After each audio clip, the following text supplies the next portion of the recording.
All right, what's happening, y'all? It's your boy Rico from Street Scores, and I am all over the place right now, man. We just signed a kicker. We're talking about potentially getting Patrick Queen.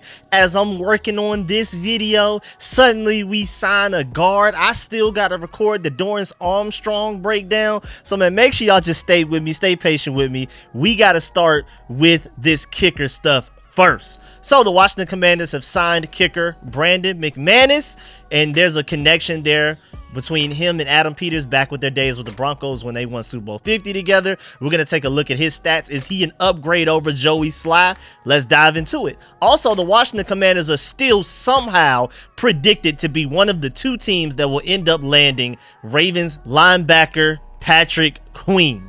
We got to talk about how he could potentially be a great fit for us now after Frankie Luvu signed here. If anything, Frankie Luvu signing to the Commanders actually makes Patrick Queen make more sense in every way but the money. We're going to dive into what I mean by that, but before we dive into everything, make sure you stiff arm that like button, stiff arm the subscription button, and stiff arm the bell next to that subscription button so you get notification each and every time I release an informative and opinionated video just like this one. Again, I'm keeping y'all updated on every little thing. I just said earlier in my other videos, even if we sign a kicker, I'm updating y'all on that, and I didn't expect us to sign one. I thought maybe we'll just bring back Joey Slye. I didn't even know we were on the market for an outside kicker. So now I look crazy in that other video saying even if we sign it, but I was telling the truth. We signed a kicker, and guess what I'm here doing? Talking about us signing a kicker, breaking them down, even looking at the advanced stats, Pro Football Focus grades. Y'all know I try hard everything. We're going to deep dive everything, even if it is a kicker. I don't care.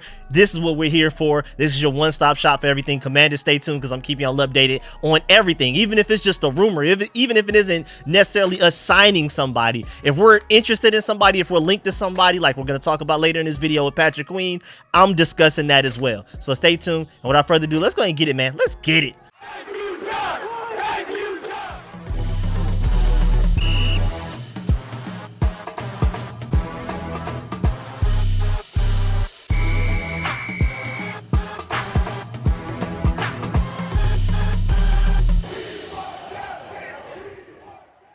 All right, so the first place I saw it was Jason McCourty. He said his source was Brandon McManus directly. He said free agent kicker Brandon McManus has agreed to a one-year deal with the Commanders for $3.6 million. The veteran kicker has found a new home. And I was thinking that maybe, like, my first thought was this is some competition for Joey Slye. Cool. And then I remembered, wait a minute, Joey Slye is technically not even on contract right now. He's an unrestricted free agent.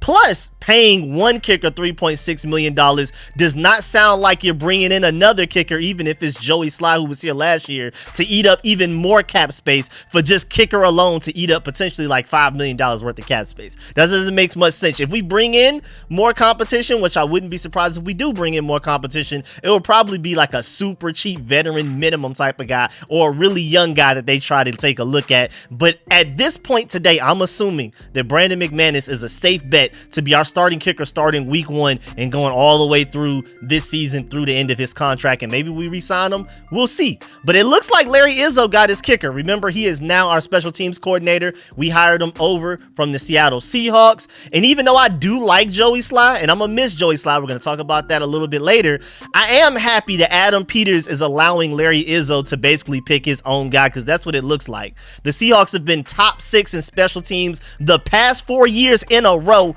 for a reason. So when in doubt, let Larry Izzo make his decisions with what he feels best for his special teams. Again, according to whatever metrics and rankings you want to look at, I forgot his name, but I talked about it in the video when we hired Larry Izzo as our special teams coordinator, that there's this guy, can't remember his name, but he literally breaks down special teams with like 30 different points of measurement and like, or how good are you at this, how good are you at this in special teams and things like that. It's like 20 something units of measurement that he calculates for all 32 teams, and the Seahawks under Larry Izzo have been top 6 in the NFL 4 years in a row on that metric, and Pro Football Focus agrees as well with the grades for a lot of their players. So I'm very excited. I feel like with a guy like Larry Izzo, we're not only going to get the best out of who we already have, but I trust him to make the right decisions on who we bring in, most notably a kicker like Brandon McManus. But actually, He has ties to Adam Peters from their time in Denver when they won Super Bowl 50 together on the Denver Broncos together. Adam Peters was in Denver for the first 3 years of McManus's 9-year run there. So, hey, man, they're very familiar with each other. Adam Peters was probably looking around. Okay, let me holler at my old boy back from the time I was in Denver. He was making them kicks. We need somebody to make some kicks. Let's do it type of thing, man. And these connections have been running strong. We've been bringing in a lot of free agents from previous teams that our guys have connections to, which is why I did the defensive version of that video and an offensive version of that video, breaking down the familiar free agents out there that we may potentially bring to the Commanders just due to our connections with those guys from previous teams, like Dan Quinn with the Cowboys, Seahawks, and Falcons, and so on and so forth. Adam Peters with the 49ers and the Broncos. You never know, and a lot of it is actually panned out. I haven't hit 100%, but a few of those signings I was telling y'all about would probably happen, and I'm very happy that they did happen.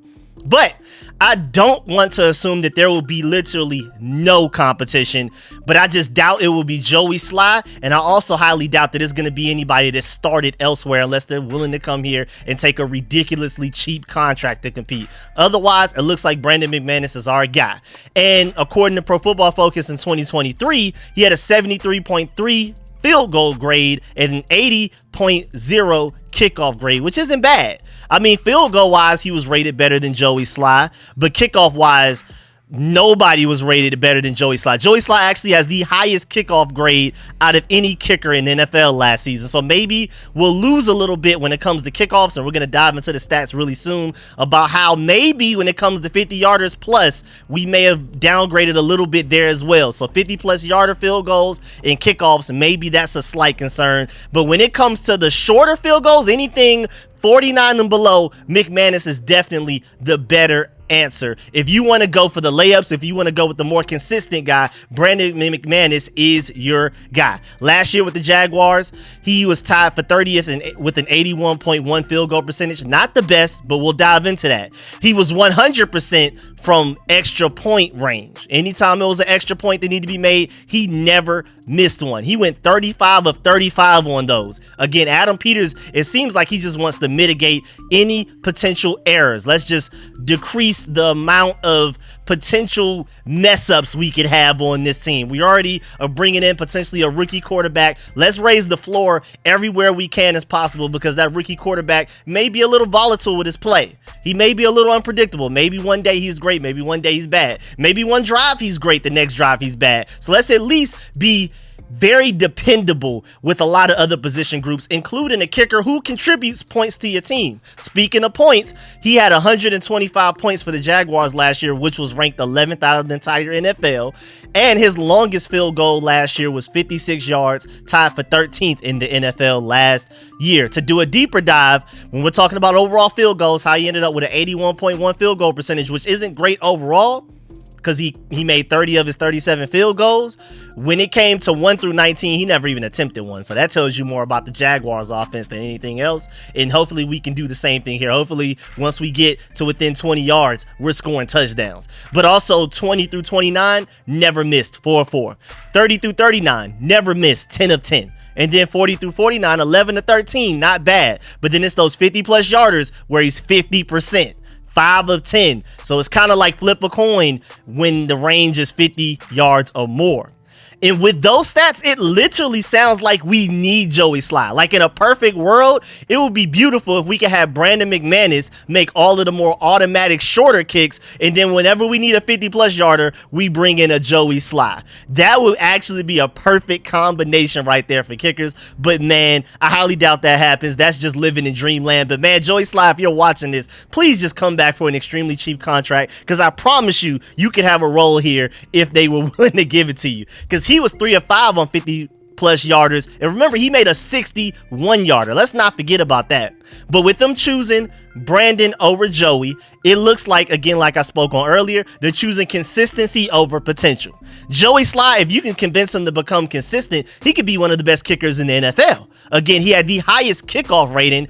I mean, people are just completely unable to return his kicks. And then his field goals, he can make 61-yarders. How many kickers can say they can make a 61-yarder? Not many. But at the same time, Brandon McManus is going to hit every layup. When in doubt, you don't have to worry about Brandon McManus anywhere between like the early 40-yard lines and shorter. You don't even have to think about it. Just go ahead and chalk that up as 3 points. We're moving on before he even kicks it. But I will never forget Joey Slye making that 61-yarder.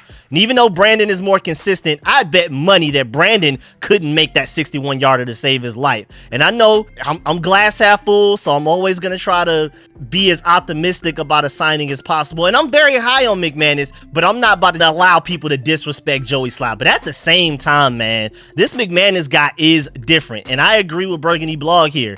McManus once made 6 field goals in an 18-12 win, like completely scored every point for a team one game. So he's very dependable. He also went 3 for 3 plus 1 for 1 in a Super Bowl.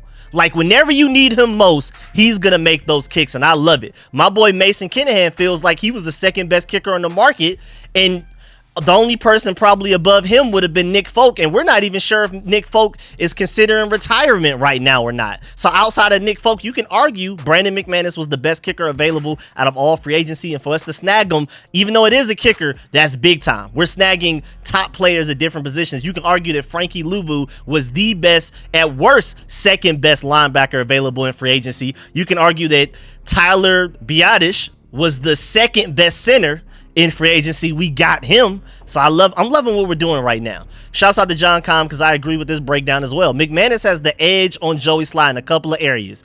PATs, Brandon has only missed 3 the past 3 years combined compared to 7 for Joey Slye in less time than that. Also, in the last 4 years, McManus has made 94.9% of his kickbacks between the 40 and 49 yards, the best percentage of any kicker with at least 20 attempts in that span. So technically this 2023 season, which still wasn't that bad, was a down year for him compared to his overall career statistics. And if we can get him back on that track to how he was, especially for the Denver Broncos, we arguably made like an A+ signing here. I know it's a kicker, but in terms of kickers, you can't really do much better than Brandon McManus off the street, man.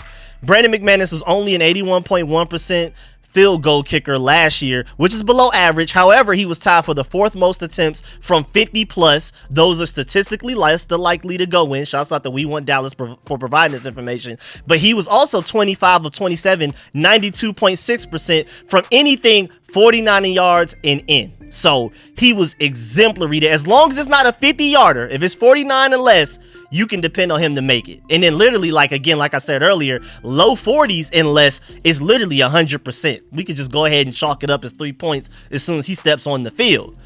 And then moving on, this shocked me, I'm not gonna lie. Even after signing linebacker Frankie Luvu from the Panthers, the Commanders are reportedly not only not done in free agency in general, but we're also potentially not done in the linebacker room. I don't know where these rumors are coming from. I don't know what sources these are, but there's a report going around that Patrick Queen's top landing spots right now are the Seattle Seahawks and the Commanders. Technically, when competing for Mike McDonald, we lost to the Seahawks in that competition. If we actually did prefer him over a Dan Quinn, who knows at this point? Honestly, doesn't matter. But hopefully with the Patrick Queen sweepstakes, if it's between literally those two teams, hopefully we can win that matchup right there. And again, this is crazy. First of all, money-wise, he's projected to get an $18.5 million contract per year.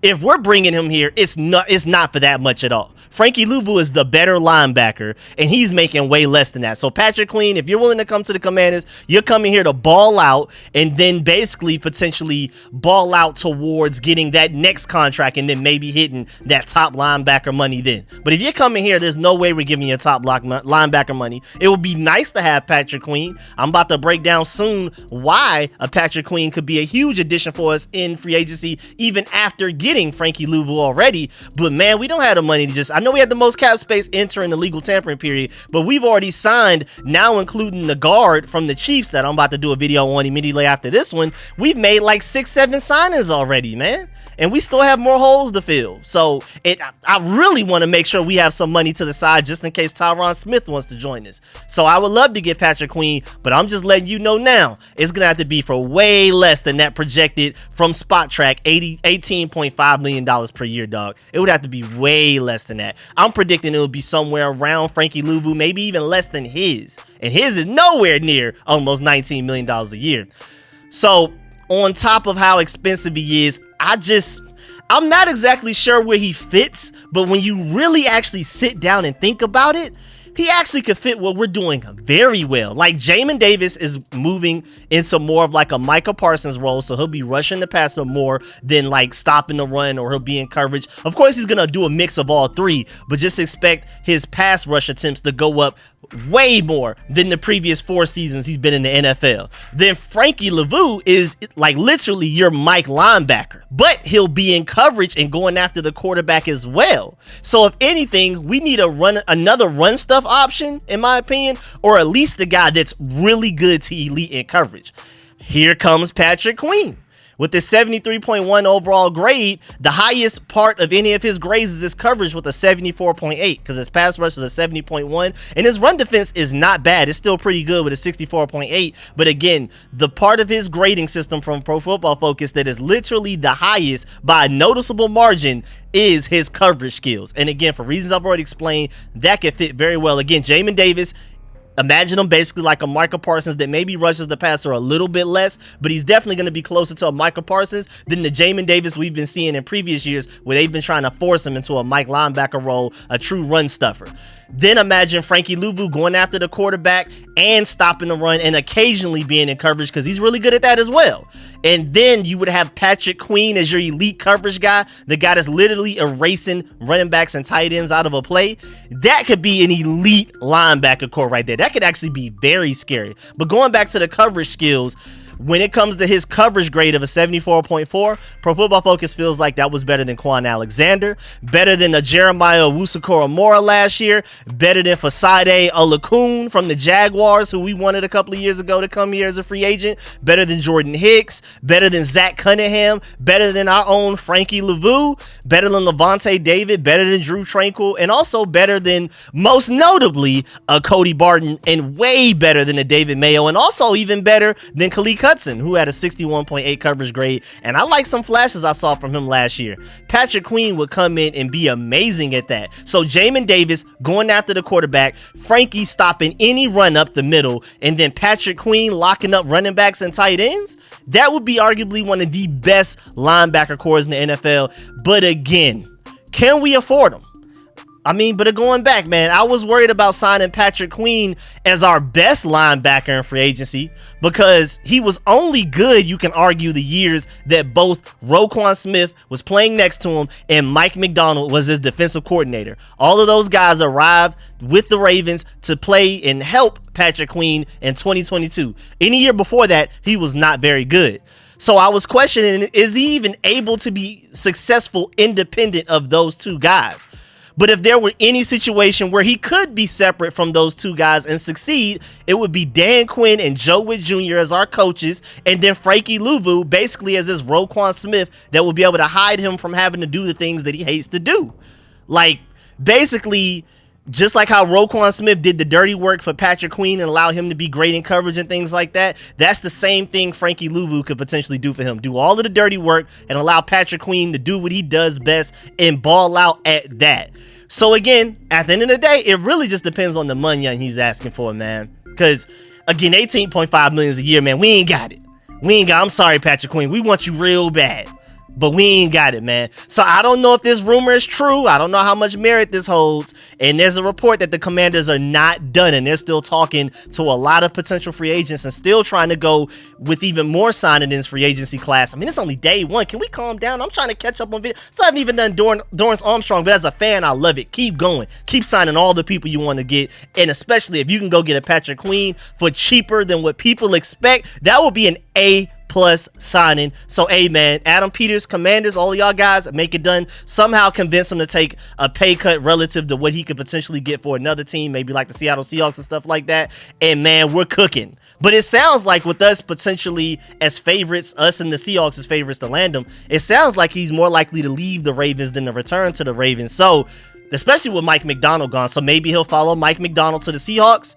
But I mean, it's us or them. That's what it's looking like. And man, I really hope it's us. We'll see how this goes. But yeah, man, That's the end of this video. Please stiff arm that like button, stiff arm the subscription button, and stiff arm the bell next to that subscription button so you get notification each and every time I release an informative and opinionated video just like this one, because again, I'm keeping y'all updated on everything Commanders, everything. It doesn't matter how small, like I even said in my other videos today, even if we sign a kicker, I'm doing a video on it. And guess what? We signed a kicker, so I'm doing what? Doing a video on it, man. Let's get it, man. So I'm super excited. I'm keeping y'all updated on every little thing, even if it's a rumor like this Patrick Queen thing. Whether we sign somebody, if there's rumored that we may be interested in somebody, no matter what, this is your one-stop shop for everything Commanders. Make sure you let me know in the comment section how you feel about everything discussed in this video. How do you feel about this signing of Brandon McManus? Do you feel like it's an upgrade over Joey Slye? And how do you feel about us potentially getting Patrick Queen? And how much money would you be willing to give him if he were actually interested in coming here? What do you think would actually be a realistic way